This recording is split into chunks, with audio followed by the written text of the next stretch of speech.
Mahabol na birthday celebration para sa ating alpha na si Malia at eto na nga, inumpisahan na ang party!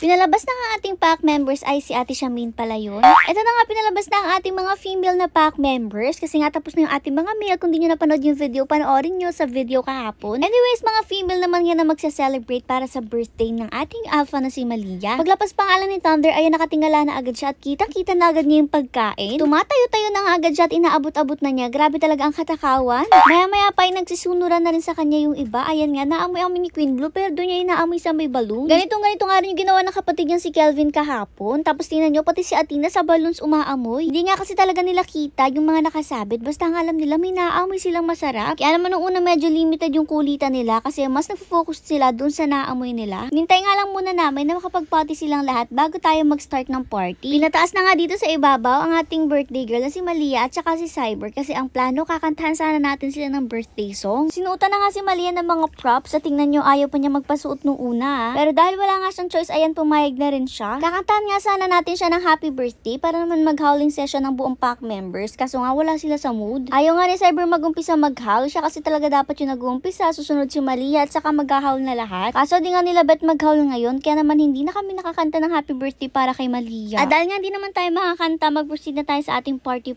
kasi excited na rin sila at parang gutom na. Inumpisa na nga ibaba itong paluglugan at yun naman talaga nakaabang na si Thunder. Kitang-kita nyo nga kung sino yung matatakaw tapos sigurado na magaling din si Thunder dito kasi kita nyo naman kung gaano siya kagaling umakyat at tumayo. At wag ka kahit si Athena tumatayo-tayo dahil dito. Hintay nga namin na magsilapitan silang lahat kasi yung iba talagang busy-busy sa kanya-kanyang kalokohan. Habang itong iba tingnan nyo talaga nagdadaya na. Gaya nga itong si Queen Blue talagang inaabot-abot na ganyan yung hotdog. Kagalingan nga sila ni Thunder pagtayo at muntik pa nga sila mag-away ni Athena. Expected nga talaga namin na may mag-aaway dito pero so far wala namang nag-away kaya very good sila today. Maya-maya pa ayan nakahagip na nga si Queen Blue ng isang buong hotdog at dyan na nga nag-umpisa ang paglafang. Kahit wala pa sila lahat dito, ayan ibinabanat, nagsilapitan naman sila. Yung mga curious pa at hesitant pa na makitalon gaya nga ni Olaf. Kaya naman sa sahig na lang sila nag-aabang at huwag kayong mag-alala, yung mga hindi naman nakakuha binigyan ulit natin. Naganda at nagtira nga talaga si mama ng pambigay kasi sigurado nga siya na hindi naman lahat ay makakakuha dito. At gaya nga naman nangyari sa boys natin, tingnan nyo itong mga to, mas marami pa rin yung nasa sahig kesa sa mga nasa taas. Yung iba kasi sa pagtalon-talon nila lumalaglag